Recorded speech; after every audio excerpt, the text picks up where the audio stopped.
Masechet Yevamot Daf Tet Zayin 16, nous commençons à la troisième ligne Goufa. Donc la Gemara reprend ce que nous avons vu la dernière preuve à l'époque de Rabbi Dossa ben Arkinas. On a permis Tsarat Abat, la rivale de la fille, comme Bet Shammai, et nous allons voir effectivement toute cette histoire. La Gemara va la rapporter. Bimé Rabbi Dossa ben Arkinas, à l'époque de Rabbi Dossa ben Arkinas, Itiru Tsarat Abat Leachim. Ils ont permis la rivale de la fille, Leachim, aux frères. C'est-à-dire, comme l'exemple que nous avons vu, Réhouven est marié à la fille de Shimon, et Réhouven a une deuxième femme, et Réhouven meurt sans laisser d'enfant. Shimon ne pourra pas faire le yiboum avec sa fille. La rivale de sa fille est dispensée du yiboum d'après Beth Hillel, d'après Beth Shammai, elle a une obligation de yiboum. Et nous allons voir qu'à cette époque, donc les élèves de Beth Shammai avaient permis et avaient donc accompli, avaient pratiqué cette halakha, donc de faire le yiboum, malgré que d'après Beth Hillel, c'était une interdiction punie par karet et que les enfants étaient des mamzerim. Et donc là, l'Agma nous rapporte cette histoire que les élèves de Beth Shammai avaient permis Tsarat Abat, la rivale de la fille, les achim, aux frères. Vaya davar caché les chachamim, mais ceci était dur pour les chachamim. Les chachamim avaient des difficultés à l'annuler.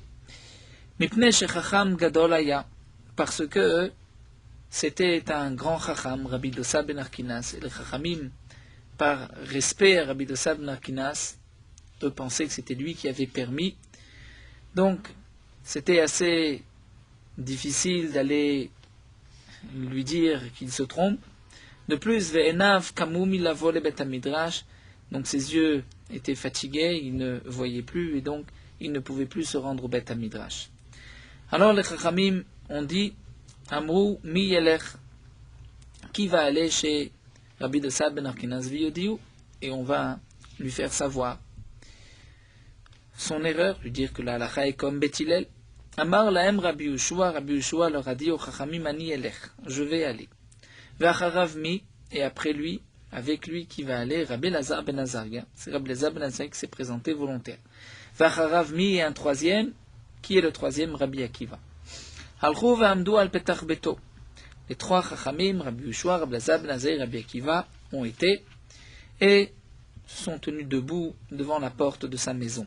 La maison de Rabbi Dossa ben Arkinas. Nichnesa shifrato.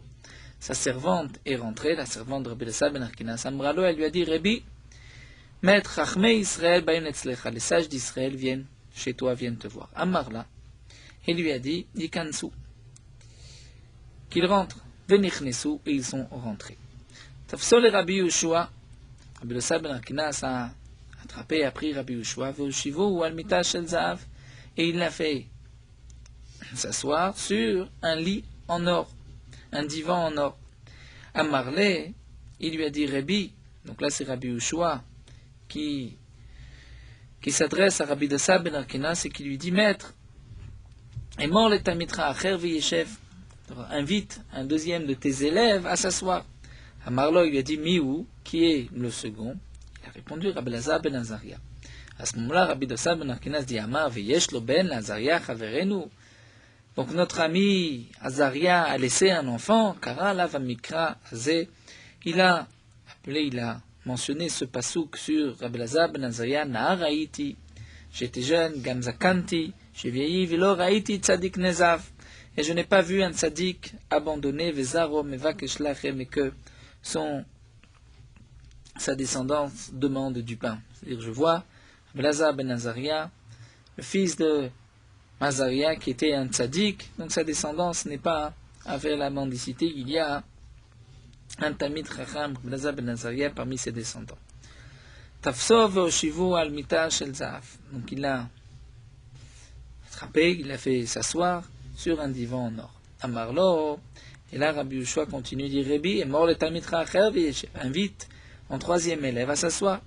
Amarlo, il a dit, Umiou, qui est-il? Répondu Akiva ben Yosef, c'est Rabbi Akiva. Akiva ben Yosef Amarlo, il lui a dit, Ataou Akiva ben Yosef, c'est toi Akiva ben Yosef, chez Shimcha Olech Misof Olam Vatsofo, que ton nom est répandu d'un bout du monde à l'autre. Chev béni, Chev, assis-toi, mon fils, assis-toi, Kamotra Yirbou Israël, qu'il y ait beaucoup comme toi dans le peuple d'Israël. Et à ce moment-là, les trois chachamim étaient assis autour de Rabbi Dossa ben Arkinas, Itrilou Mesavim Oto, Be'alachot. Ils l'ont entouré de halachot, posé des tas de questions, Hachegiu et Tzarat Abat, pour arriver au sujet de Tzarat Abad, de la rivale, en pensant que c'était Rabbi Dossa ben Arkinas qui avait permis. Amroulé, ils lui ont dit Tzarat Abat Maou. Quel est le din de Tzarat Abat, de la rivale de la fille? Amarlaim leur a dit Machloket Bet Shammai ou Bet Hillel. C'est la Machloket entre Bet Shammai et Bet Hillel que nous avons vu dans notre Mishnah. Halacha qui dit Vremi, ils ont posé la question, mais la halacha c'est comme qui? Comme Bet Hillel ou comme Bet Shammai? Amarlaim, halacha qui est Bet Hillel, halacha c'est comme Bet Hillel, elle est interdite. Elle est interdite aux frères. Amroulé, ils lui ont dit, Va'alo mishimcha amrou halacha ki Bet Shammai, mais en ton nom, on a dit que la halacha est comme Bet Shammai. Amar lahem, il leur a dit, est-ce que vous avez entendu en mon nom, c'est-à-dire vous avez entendu Dossa Shamatem, vous avez entendu que cette halacha était rapportée au nom de Rabbi Dossa, oh Ben Arkinas Shamatem, vous avez entendu sur c'est Ben Arkinas qui a permis la Tzarat Abat. Amroulé, ils lui ont dit, Chaye Rebi, sur la vie de notre maître, Stam Shamanu. Nous avons entendu Stam sans prénom, c'est-à-dire nous avons entendu Ben Arkinas qui a permis. Amar Laim, il leur a dit, si c'est ainsi, bien Arkatan Yeshli, sachez que j'ai un petit frère, Bechor Satanhu, c'est un Bechor, comment dire, on traduit Bechor, le fils aîné, Satan du Satan. C'est-à-dire, Rashi explique, j'ai un frère qui est très harif, piquant, et que lorsqu'il pense une chose, il va jusqu'au bout et il n'accepte pas de suivre même la majorité, puisque d'après lui, la majorité se trompe. Encore, nous avons d'autres Rishonim qui expliquent que Bechor Satan, c'était peut-être son nom, ou d'autres disent que c'était le nom de sa ville, puisqu'on retrouve une ville qui s'appelle Bor Satan ou Kor Satan. Donc il a dit, j'ai un frère qui habite à Kor Satan, ou bien qui est lui-même très piquant, très rêve, très aiguisé. Yonatan Shemo, il s'appelle Yonatan. Et lui est effectivement un des élèves de Shammai. Mais faites attention, Vizaru, Shelo Yekapach Etrem Ba'alachot. Faites attention qu'il ne vous casse pas, qu'il ne vous démonte pas, Be'alachot, si vous discutez avec lui de halachot.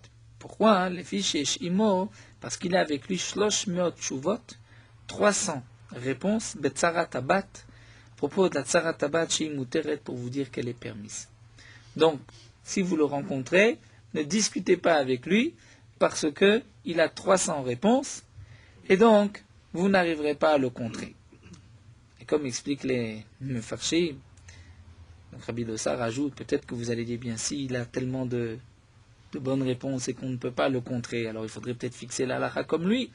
Eh bien non, Aval Meidani, il rajoute et il dit, je témoigne, Meidani alai shamayim va'aretz, je fais témoigner sur moi le ciel et la terre, Shal Medou Chazo, que sur ce pilon, Yashav Chagay Anavi s'est assis, Ve'amar, il a dit, Shloshat Dvarim, 3 choses, 3 halachot. L'une d'entre elles, que Tzarat Abat Asura. Donc la rivale de la fille est interdite.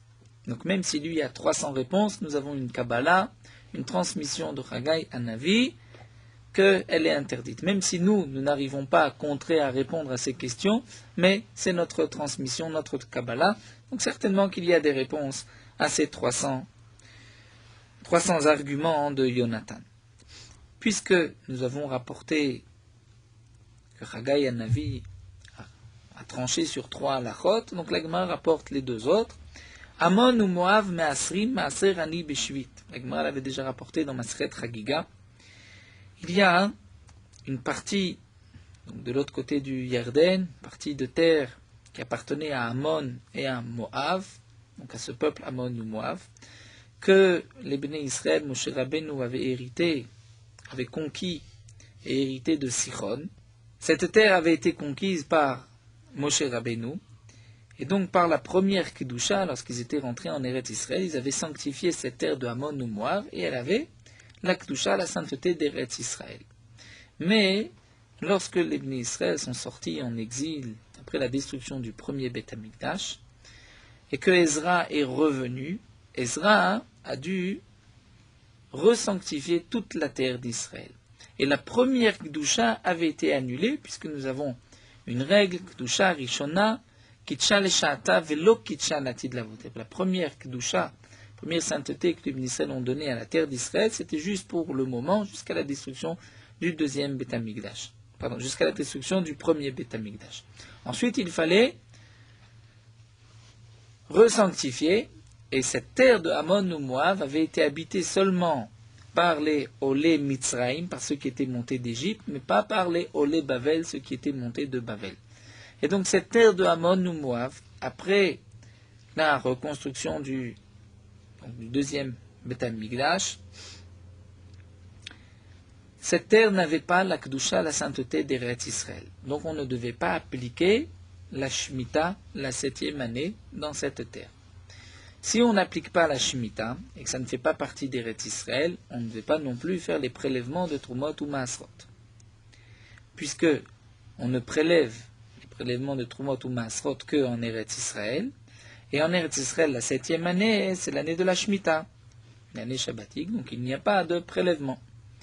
Mais dans cette terre de Ammon ou Moab, les Chachamim ont institué les Trumot ou Maasrot, bien que il n'y a pas de sainteté d'Eretz Israël, la preuve c'est qu'il n'y a pas de Shemitah. Et pourquoi les Chachamim ont institué ainsi? Ils ont obligé de donner le Maaser, et le Maaser, Maasri Maaser Ani, c'est-à-dire le Maaser, puisque parfois la première, la deuxième année, la 4e et la 5e c'est Maaser Sheni, la 3e et la 6e c'est Maaser Ani pour les pauvres. Bien là, les Chachamim ont institué qu'on allait prélever pendant la Shemitah le Maaser Ani. Pourquoi? Pour que, comme nous le verrons par la suite dans la Gemara, pour que les pauvres d'Eretz Israël puissent avoir de quoi manger pendant la Shemitah.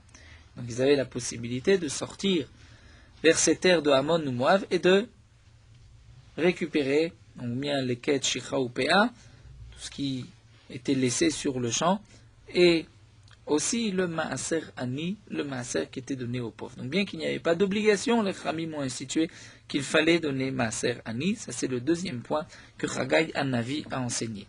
Troisième point, on met Kablim, Gerim, et on accepte les convertis, Mina Kordouyan ou Mina Tarmudim.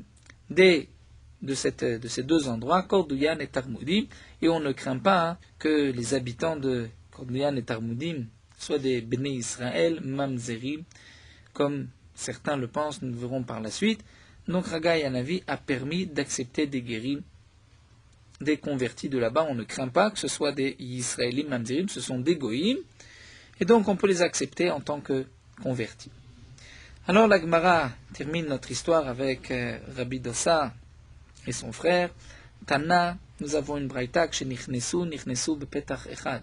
Lorsque les Chachamim sont rentrés chez Rabbi Dossa ben Akinas, ils sont rentrés par une seule et même porte.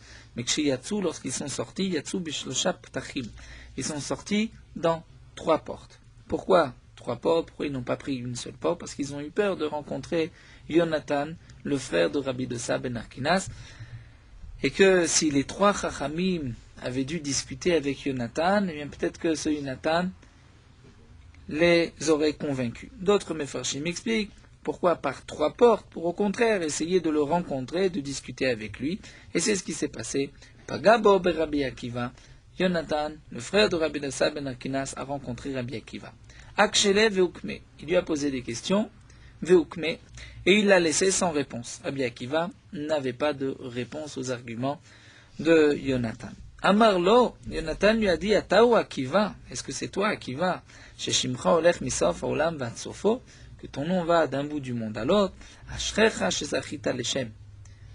Shrecha, tu peux être heureux d'avoir eu un shem, un bon nom, puisque ton nom est répandu, tu es connu, tu as une renommée dans toute la terre. Mais Ashke Adain, lo igata leroe bakar, tu n'es pas encore arrivé à la capacité d'être un berger de gros bétail. Amalo Rabbi Akiva, mais Rabbi Akiva, dans son humilité, a répondu, va filou leroe etson. Même d'être un berger du menu bétail, je ne suis pas capable non plus.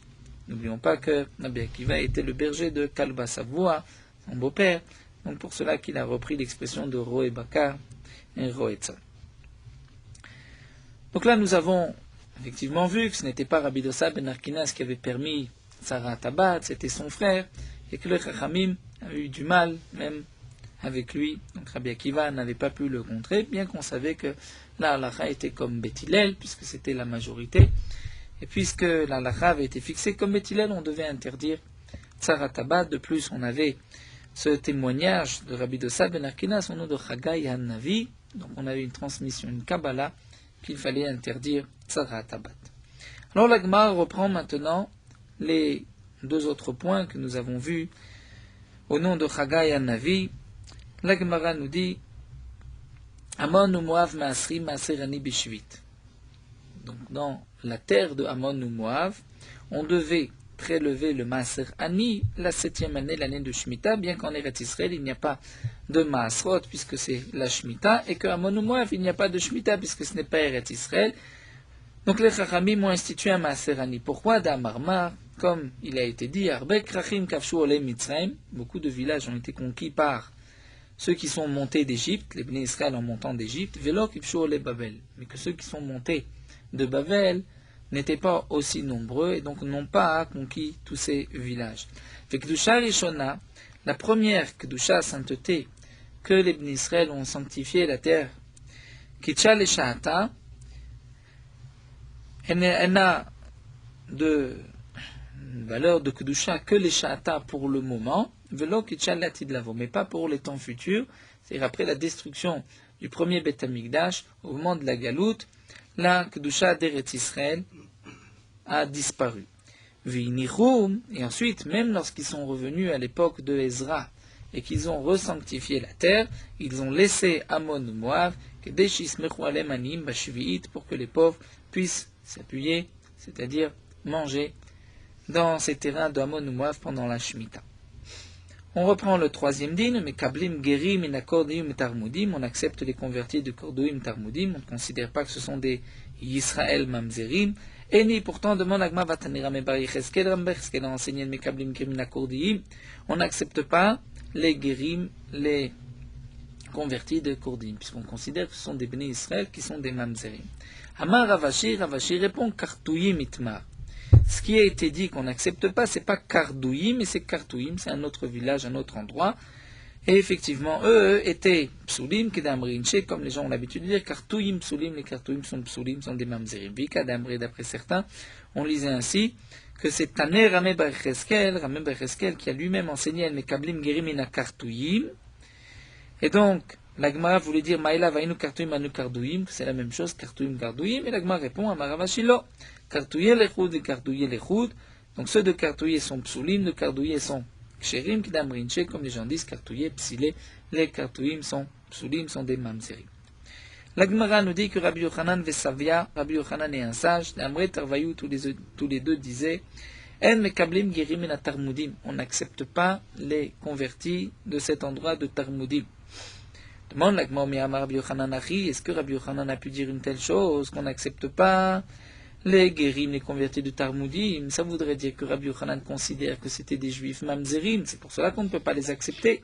Si ce sont des goïm, on peut les accepter, ils se convertissent et ils deviennent juifs. Maintenant, pourtant, nous avons une Mishnah où c'est marqué Kol haktamim abaymina rekem teorim. Tous les ktamim, c'est-à-dire toutes les taches de sang qu'on peut trouver sur des habits venant de rekem, sont considérés comme purs. Pourquoi? Puisque rekem, ce sont des non-juifs qui y habitent, et le sang des non-juifs n'est pas impur. Il n'y a pas de digne de ktamim chez les non-juifs. C'est seulement sur le dam, des ktamim, des taches, des béné Israël, des bénot Israël, que les chachamim ont décrété une touma. Rabbi Yehuda metame, mais Rabbi Yehuda dit que c'est impur. Pourquoi? Mipnei shehem gerim, parce que les habitants de Rekem sont des convertis, vetoim, et ils se trompent. Rashi nous explique qu'ils se sont convertis à d'autres religions. Et donc c'est pour cela que les Chachamim ont décrété, on dit que leurs Ktamim sont quand même impurs, puisqu'ils ont un din d'un Israël qui s'est rebellé, mais c'est toujours un juif. Et donc son Ketem, le Ketem de leur femme était impur. Les tâches de leur femme étaient impures. Le din de Ketem n'est qu'une halakha midi Rabbanan, puisque Minatora, une tâche n'est pas impure lorsqu'il n'y a pas eu de hargasha, qu'on n'a rien senti. C'est seulement lorsqu'il y a une hargasha que Minatora, la femme a senti qu'il y a une impureté, sinon la tâche n'est impure que midé Rabbanan. Et donc là on voit que les Chachamim ont maintenu leur Gzera, même sur les habitants de Rekem, d'après Rabbi Yehuda, puisque c'était des Juifs qui s'étaient rebellés, qui s'étaient convertis à d'autres religions, mais ils ont quand même le statut de Israël. Mais mi benov de Kochavim, si on trouve un ketem, dire une tache de sang qui provient d'un endroit où il n'y a que des non-juifs, où les Bnei Israël n'habitent pas parmi eux, la théorie, ils sont purs, puisque les Khamim n'ont pas décrété de Touma.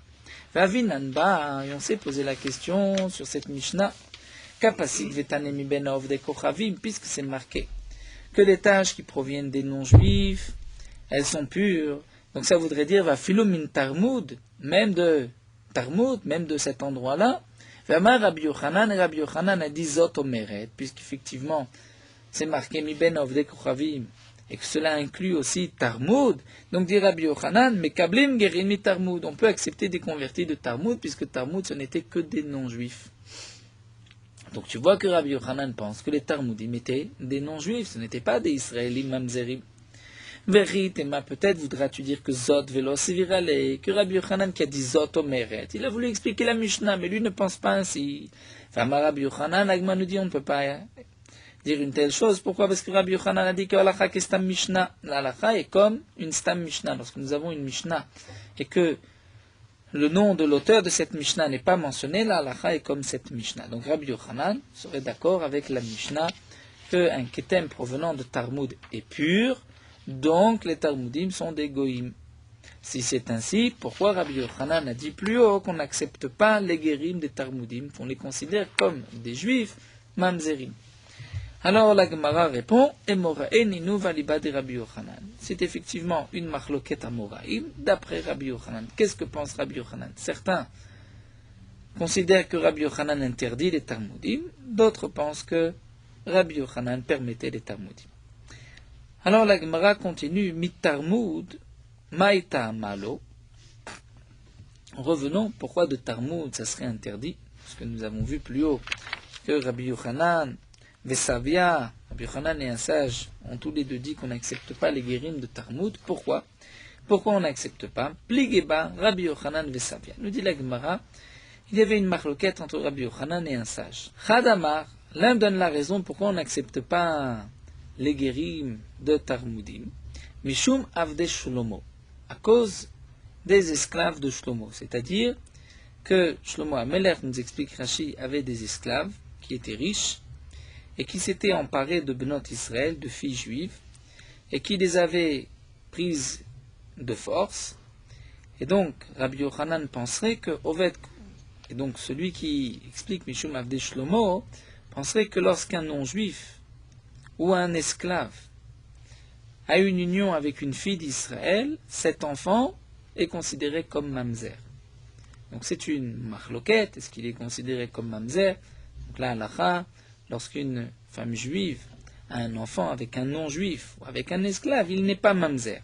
Mais ici, un des deux, Rabbi Yochanan ou Sabi, a pensé qu'il a le statut d'un mamzer, et donc, ces Tarmudim étaient des descendants des serviteurs de Shlomo, donc des Avadim de Shlomo, qui avaient pris des femmes, des filles juives, et donc leur descendance étaient des mamzerim, c'est pour cela qu'on ne peut pas les accepter. Tosfot pose la question, mais dit, de toute manière, si c'était des avadim, des esclaves, donc leurs enfants sont aussi des esclaves. Si leurs enfants sont des esclaves, donc de toutes les manières, on ne peut pas se marier avec des esclaves. Alors Tosfot nous dit, certainement, les propriétaires avaient déjà fait Yehush de ces esclaves, puisqu'ils étaient partis avec force, et que nous avons un mandamar dans Gittin, que lorsque le propriétaire d'un esclave fait Yehush et pense ne plus le retrouver, eh bien l'esclave est libéré automatiquement et il n'a pas besoin d'être affranchi par un guet, par un shirour, par un acte de délivrance. Donc ils n'avaient plus le statut de Avadim, mais ils avaient quand même le statut de Mamzerim, puisque un Eved avec une fille d'Israël, c'est un Mamzer. C'est une marloquette, mais c'est ce que pense ce mandamar. Vechadamar, l'autre explique, et dit Mishum benot Yerushalayim. À cause des filles de Yerushalayim, nous verrons par la suite, l'Agma rapportera que pendant la destruction du Beth Amikdash, il y avait des goïms qui se sont emparés des filles de Yerushalayim, des filles d'Israël, et donc leurs enfants, toujours d'après ce même Mandéama, sont considérés comme des mamzerim, puisqu'un goy avec une fille d'Israël, c'est un mamzer d'après ce Mandéama, et c'est la raison pour laquelle on ne peut pas prendre aujourd'hui accepter des Tarmudim, puisque les Tarmudim sont des Bnei Israël mamzerim. Gambe Onès, bien sûr. Le dîme de mamzer, de toutes les manières, ne dépend pas du Onès. Puisqu'un homme qui commet un adultère est Onès, sa femme est Mgel, l'enfant est mamzer. Ça ne change pas. Alors la Gemara va expliquer Bishlama le mandama mishumav de Shlomo. Encore d'après le mandama qui dit que c'était des esclaves de Shlomo.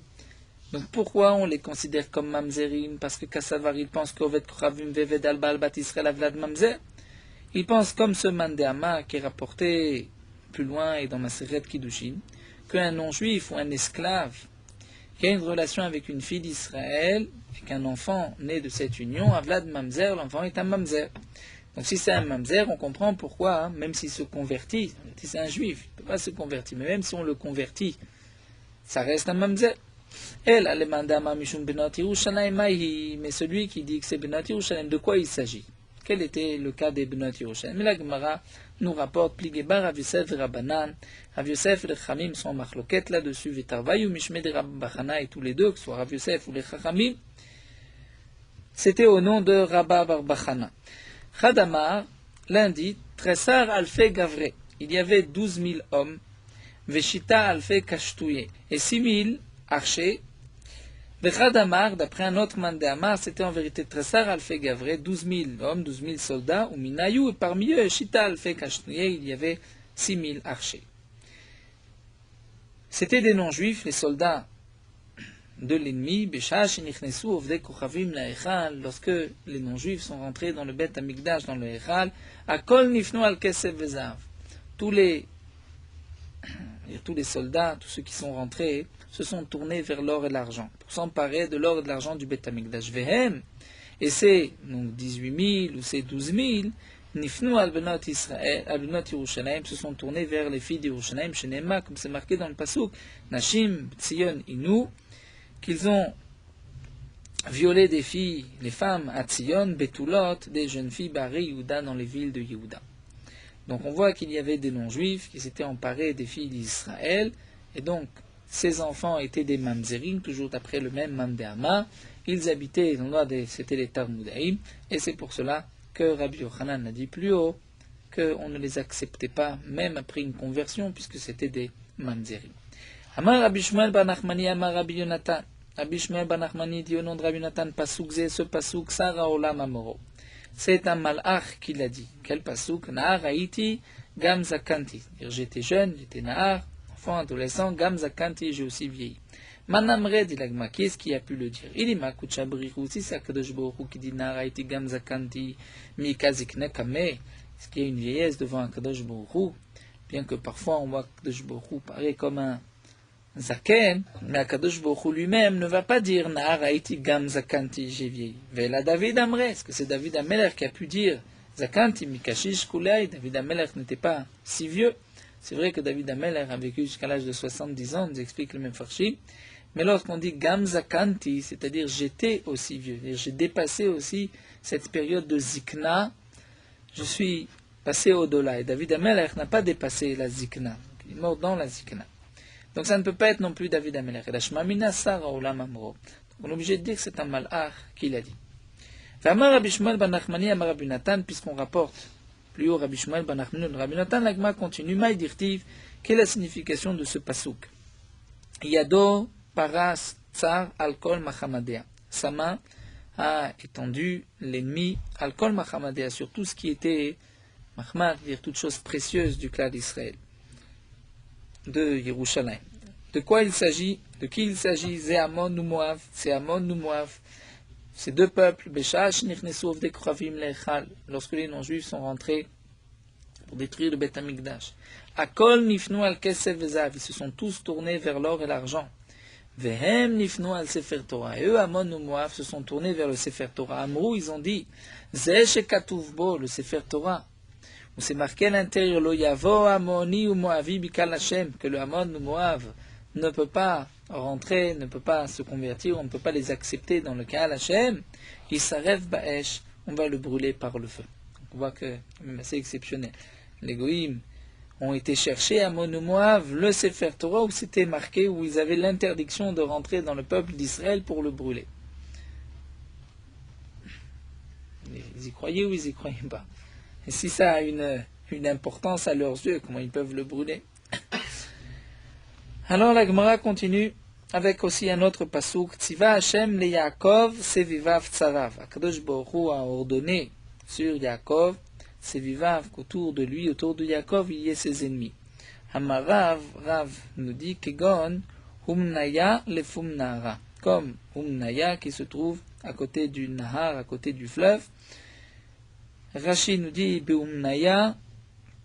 Là dans ce Rashi c'est marqué Yevani même, c'était des Grecs. Farshim, Orchner pose la question, c'est impossible de dire que c'est des Yevanim. Alors certains veulent dire que c'est Goïm. Dire des Goïm, c'était des non-juifs. Et ces non-juifs faisaient du mal, ils opprimaient les Bnei Israël qui se trouvaient à côté. Amar Rabuda, Amar Ravasi. Rabuda dit au nom de Ravasi, Ovet Kochavim Shekidesh Bizman Nazé. Un non-juif qui donne aujourd'hui des kiddushin à une fille d'Israël. Puisque c'est un non-juif, il n'y a pas de kiddushin, il n'y a pas de mariage. Mais est-ce qu'on doit craindre peut-être qu'en vérité ce non-juif est un juif? On craint ces kiddushin, et donc cette femme ne pourra pas se remarier sans avoir reçu un guet de cet homme-là, bien sûr lorsqu'il y a eu des kiddushin devant deux témoins. Shema Maseret Ashvatim, peut-être que cet homme-là, ce non-juif, est descendant des 10 tribus, des Aseret Ashvatim. Rashi nous dit des Aseret Ashvatim qui s'étaient mariés avec des non-juifs. Et ce Mandéamar, donc Rabbi Ravasi pense que lorsqu'un Israël, un juif, donc des 10 tribus, a une relation avec une non-juive, l'enfant est considéré comme un mamzer. Donc nous verrons par la suite, l'Agma posera la question, mais ce n'est pas un juif cet enfant, puisque c'est le fils d'une non-juive. Mais ici, pour l'instant, l'Agma pensait qu'il avait le statut d'un juif, mais qu'il était donc mamzer. Et donc un mamzer qui donne des kiddushin, c'est quand même des kiddushin, mais il faut accepter le guet. Alors demande l'Agma, va kol des parish meruba parish. Pourtant, nous avons une règle que lorsque un homme se sépare d'un endroit, on dit que meruba parish, il vient de la majorité. Donc si nous avons un non-juif qui se présente et qui donne des kiddushin à une fille d'Israël, pourquoi dire qu'il venait juste d'Aseret Ashvatim? Dire qu'il vient de la majorité ne sont pas des juifs. La Gemara répond Bedurta dekivia. On parle dans le cas où c'était un endroit où il y avait la Aseret Ashvatim qui y habitait, donc on craint que ce soit un des descendants des Aseret Ashvatim, comme nous allons voir qu'il y avait des endroits précis, d'Amar Rabbi Abba bar Kahana, comme a dit Rabbi Abba bar Kahana. Rabbi Abba bar Kahana nous rapporte un pasouk où le roi de Ashur avait exilé le peuple d'Israël à Ashura, et c'est marqué Vayanchem, il les a donc installés, Neshon Menucha, ils sont installés, Bachelach, ou Bechabor, Near Gozan, Ve'ari Madai. À ces endroits. De quels endroits il s'agit? Chelach nous dit la Gemara Zechilazon, ou d'après d'autres Zechilavon, plusieurs Girsaot, donc c'était une ville. Chabor, Zo Chadieb, encore une autre ville. La Gemara continue, Nehar, Gozan, il s'agit Zo Ginzak, Ve'ari Madai, Zo Chemdan, Vechavrotea. Chemdan et les villes et ses banlieues. Ve'amrela, et d'après certains, Zo Nihar, Vechavrotea. C'était la ville de Nihar et ses banlieues, les villes qui étaient autour. Chavrotea Man, quelles sont ces villes qui étaient autour? Amar Shmuel, Krach, Moshri, Chideki, Vidumakia. Ces 3 villages. Et Amar Rabbi Yochanan rajoute et dit Vekulan Lifsol. Dire tous ces villes, tous ces villages qui ont été rapportés sont, les gens qui habitaient sont considérés comme des psulim, comme des mamzerim, puisque les 10 shvatim se sont mélangés avec des non-juifs, et donc leurs enfants ont, d'après pour l'instant la Gemara, un statut de juifs, mais ils sont considérés comme des mamzerim. Alors la Gemara continue, Et il nous dit qu'Amrité Kamed et Shmuel, là c'est Rabbi Yehuda qui avait rapporté au nom de Ravasi. Et lorsque Rabbi Yehuda, après le décès de Ravasi, est parti chez Shmuel, il a rapporté cet enseignement à Shmuel, et Shmuel s'est étonné. Shmuel lui dit, mais puisque la Aseret Hashvatim se sont mariés avec des non-juifs, les enfants sont des non-juifs. Ce ne sont pas des juifs mamzerim, puisque nous apprenons d'un pasouk que la judéité dépend de la mère. Comme c'est marqué dans le pasouk à Marley, il lui a dit, Bincha abba mina israélite karoui bincha. Ton fils qui vient d'une juive, il est appelé ton fils. Ve'en bincha abba mina avdet kravim karoui bincha. Mais ton fils d'une non-juive n'est pas appelé ton fils. Ela benam est son fils. Rashi nous rapporte le pasouk, puisque nous avons dans la Torah une interdiction du mariage mixte, donc de donner son fils à une non-juive ou sa fille à un non-juif. Le pasouk dit juste après Ki yasir et bincha macharai, parce que par cette union, donc il va enlever ton fils macharai de derrière moi, du peuple d'Israël. Et c'est marqué Ki yasir, c'est-à-dire au masculin, il va enlever, et ce n'est pas marqué Ki tassir parce qu'elle va enlever. Donc on comprend ce que signifie Ki yasir et bincha macharai, et non pas Ki tassir parce qu'elle va enlever ton fils. C'est que la Torah te dit la chose suivante. Si tu donnes ta fille à un non-juif, cet enfant sera bincha, ton fils, ce sera un juif. Et le père, Yassir, va l'enlever, va l'amener vers la Avodazara. Donc il va prendre un juif et il va le sortir, lui faire Avodazara. Mais le cas inverse, la Torah ne dit pas que si ton fils se marie avec une non-juive, alors cette non-juive va attirer ton fils à la Avodazara parce qu'il n'est pas ton fils. Il est son fils, Bena. Et c'est ce qu'on apprend de ce pasouk. Donc Bincha, ton fils, Abba Mina Israélite qui vient d'une juive, il est appelé ton fils. Mais Bincha, Abba Mina Kravim, il n'est pas appelé, donc d'une non-juive ton fils, il est appelé Bena, son fils. Et donc, la question de la Gemara ici, c'est que on a expliqué que ces habitants on a expliqué que lorsqu'un non-juif, donc qui vient de ces villes où étaient les 10 Shvatim, les 10 tribus, lorsqu'il donne des Kiddushin, on craint au Kiddushin, on pense que c'est peut-être un juif qui est considéré comme un mamzer, pourtant on voit que ce n'est pas un juif. La Gemara dit Veikabanot, mais pourtant, il y a les filles, c'est-à-dire les filles de ces Aseret Shvatim se sont aussi mélangées, mariées avec des non-juifs, et donc, leurs filles, si elles ont eu des enfants, ces enfants sont considérés comme des juifs. Donc s'il y a un non-juif d'une de ces villes, donc qui est certainement un descendant des Aseret Hashvatim, que ce soit des hommes ou des femmes, des filles, peut-être qu'il est effectivement juif. Et s'il est juif, lorsqu'il donne des Kiddushin, donc on devrait craindre les Kiddushin, comme nous l'a dit ici Rav Asi. La Gemara continue et nous dit, donc il y a pourtant les filles, que ben bitra abba mina ovet krovim karui bincha, le fils de ta fille avec un non-juif est appelé ton fils, comme nous l'avons vu dans les psukim. Et donc, c'est un juif, si c'est un juif, on devrait craindre les kiddushim. Alors la Gemara répond, Gemire, nous savons par transmission de nos pères, des banata, des ahudara, que les filles d'Aseret Hashvatim de cette génération, itzterouye itztaru, c'est-à-dire leur matrice s'est fendue et elles n'ont pas pu avoir d'enfants. Donc s'il y a des descendants, c'est certainement des descendants de juifs, d'Aseret Hashvatim, qui se sont mariés avec des non-juifs, et donc leurs enfants sont des non-juifs et ne sont pas considérés comme des Israélites mamzerim.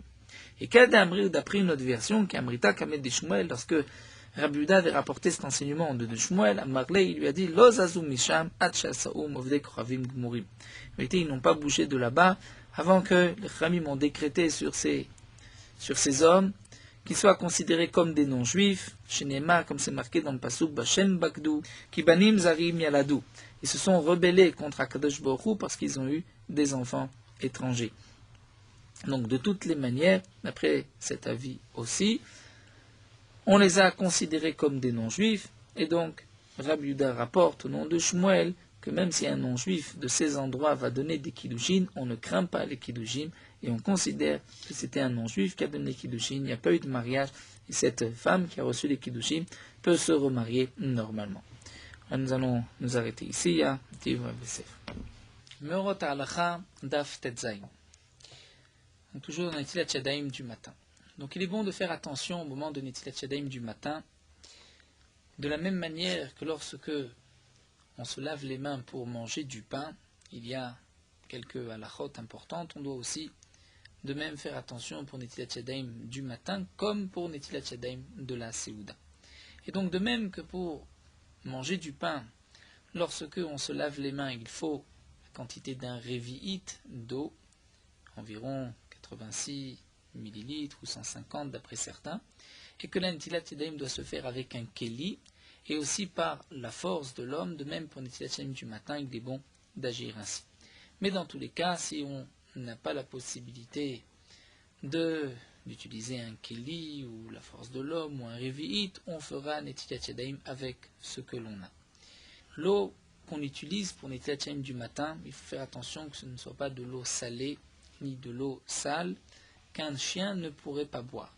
De même, il faudra faire attention de ne pas utiliser de l'eau qui a changé de couleur ou qui a déjà été utilisée.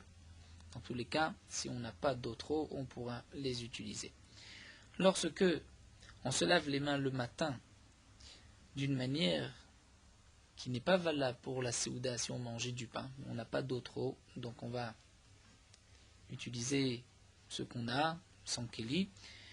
Il y a une marloquette dans les poskim, est-ce qu'on doit dire la bracha ou pas? D'après le Mishnah Bora, on pourra dire la bracha, mais certains ont dit que ça fait que brachot laquelle et on ne fera pas de bracha.